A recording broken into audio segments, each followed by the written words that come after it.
I hope you all are fine.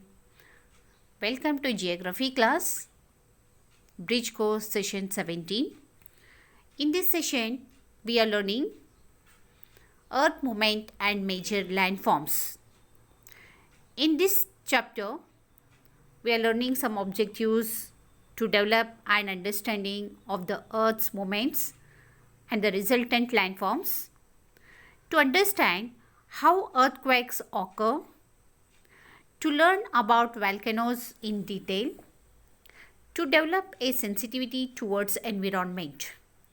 These all concepts I am explaining about in this chapter, Earth's movement and major landforms. Introduction about this chapter. The appearance and characteristic measures of landforms are generally influenced by different types of rocks. What makes our Earth dynamic even though it appears quite stable and still? Well, there are forces on the surface and underneath it that constantly at work. They are continuously changing the face of the Earth. Some of these forces build up the land and some of destroy it. The dynamic processes of the Earth are modified and supplemented by climate change, the sea level, variations and natural disasters like earthquakes, landslides, floods, tsunamis, droughts and cyclones. What are the Earths look like present in the outcome of all changes that have taken place over millions of years due to these moments?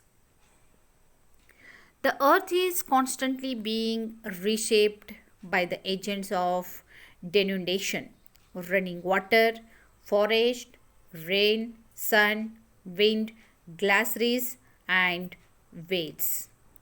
This causes the present landforms to be varied and diverse.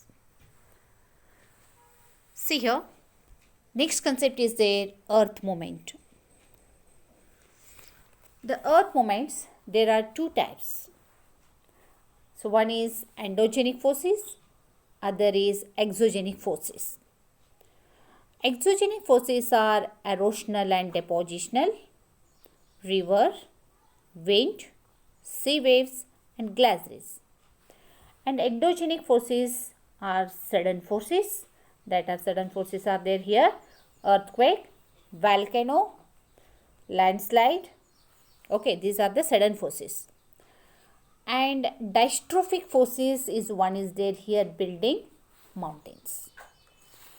So first I am explaining about endogenic forces. Endogenic forces are those which act beneath the Earth's surface.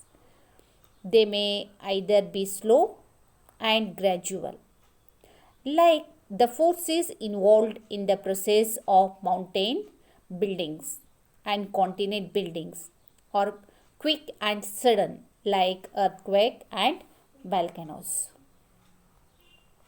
See here, it is endogenic force in the interior earth. So it is exogenic force. Exogenic forces are those that act on the earth's surface, such as wind, water, ice, temperature conditions, etc., and modify the face of the earth. It is about exogenic forces. And next you see here horizontal movements. These movements produce forces of tension and compression. These forces cause faulting and folding in the Earth's surface. It is about compression. So it is a horizontal some forces, means it is a pressure, about the pressure of Earth's surface. After it was folding of the earth crust here.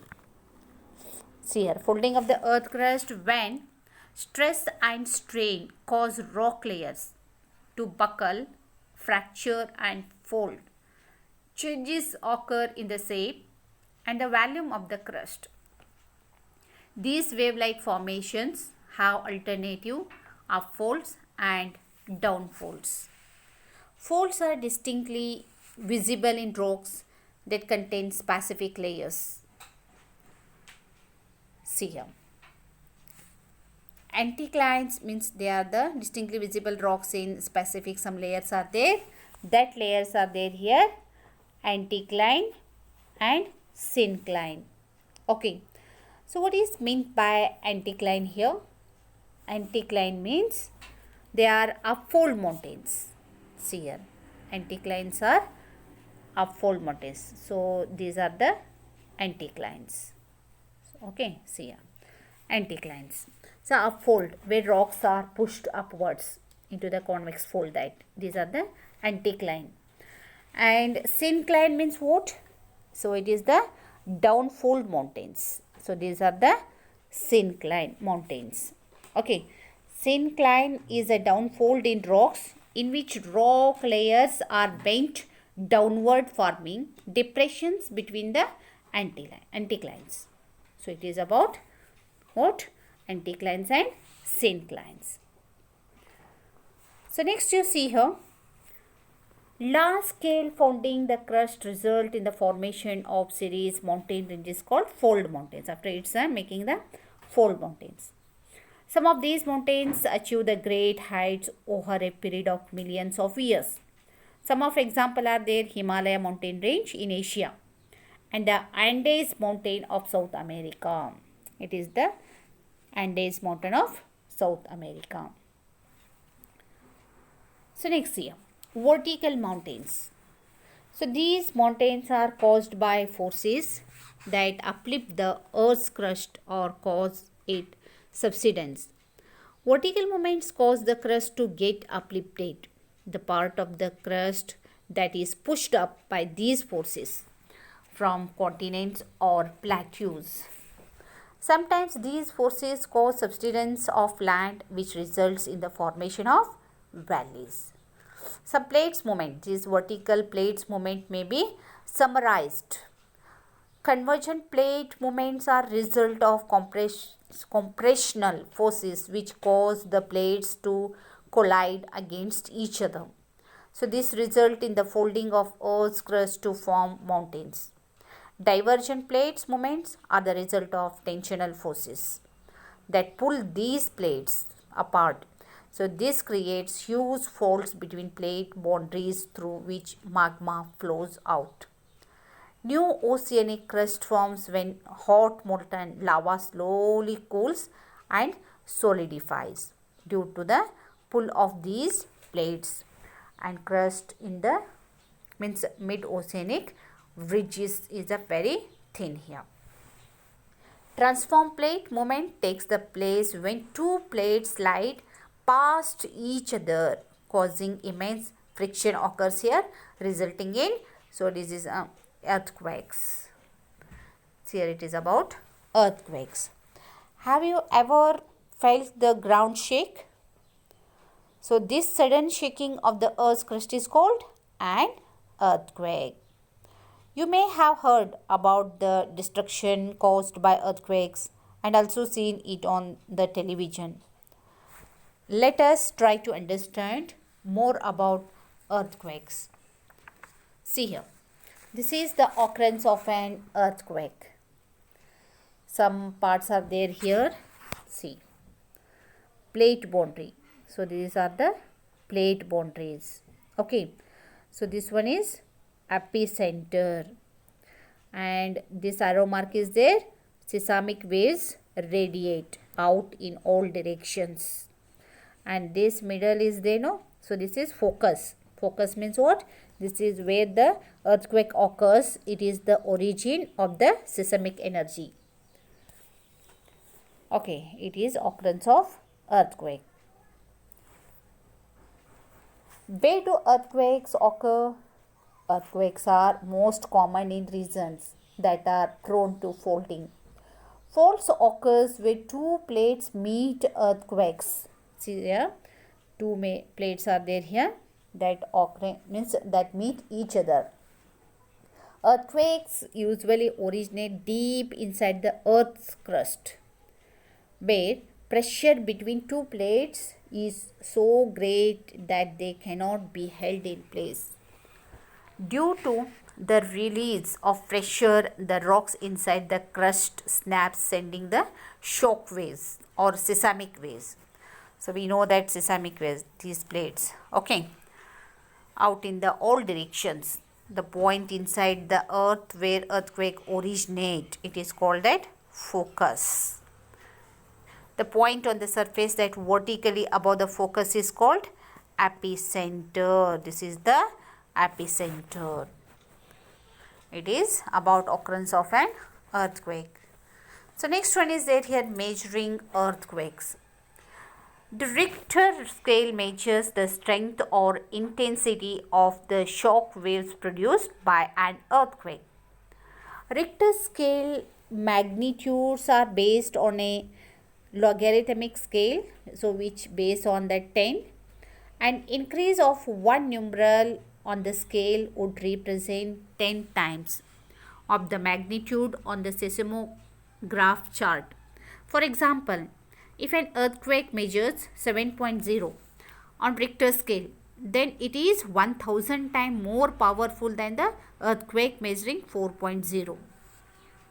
An earthquake that measures below 4.0 on a Richter scale does not cause much damage, but an earthquake of 7.0 would result in the widespread disaster. It is difficult to predict when an earthquake will occur, though regions most at risk can be identified. To minimize damage caused by earthquakes, various measures can be taken, make buildings and structure of the earthquakes resistance. So we are seeing in this picture map of the earthquake zones in India.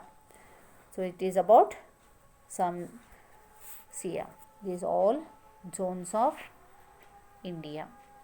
Zone 1, Zone 2, Zone 3, this like mentioned here. So it is about earthquake occurs here. So next about volcanoes. Volcano is an, see here, it is the picture of volcano, see here. So I am explaining this picture. So it is a middle one, lava tube, and afterward this layer is magma chamber, and it is lava, vent, crater, gases and ash, crust, and this is mantle. Okay, a volcano is an opening or a vent. See here, it is when it's opening, it is a vent in the earth's crust through which molten magma. So where is there molten magma? Here is there, this is the molten magma. Molten magma, ash and gases come out here. Okay, see here. And below the surface, volcanoes are generally found where tectonic plates converge or diverge. The best example of convergent tectonic plates is the Pacific Ring of Fire. Okay, the best example of divergent. So it is the Pacific Ring of Fire. And these plates mid-Atlantic ridge. Volcanoes can also form in the places where the earth's crust is subjected by stretching and thinning. It is in African Rift Valley. Volcano means volcanic eruptions occur in the subduction zones, which are created when two plates, usually an oceanic plate and continental plate, collide here. The oceanic plate is overlapped by the continental plate, forming a deep ocean trench. So just is a offshore. It is thrilling to know that about 90% of the world's earthquake and volcanoes occur in the basin of the Pacific Ocean. It is 40,000 kilometer horseshoe shaped belt of high seismic and volcanic activity. It is also known as the Ring of Fire. So next one, types of volcanoes. So first one, active volcanoes. Active volcanoes that erupt frequently are called active volcanoes. Most of the active volcanoes in the world lie in the Pacific Ring of Fire belt, which lies along the Pacific coast. See here, Mount Etna in Italy is an active volcano. So this is the Mount Etna volcano. It is in Italy. And next volcano is the dormant volcanoes. Dormant volcanoes that have not erupted for a long time but have chances of erupting in future are called Mount Vesuvius. Mount Vesuvius is the example of dormant volcano. Dormant volcanoes are example. This is include about. It is also in Italy. Mount Vesuvius of Italy. So third volcano is extinct volcano. Extinct volcanoes have that not erupted for at least 10,000 years and are not likely to erupt at all are called extinct volcanoes. By example, Mount Kilimanjaro is an extinct volcano. Mount Kilimanjaro is the extinct volcano. So okay students, I hope today's topic you understood. Okay, you make it points correctly and send it my WhatsApp number. So next session I am continuing in next class. Thank you.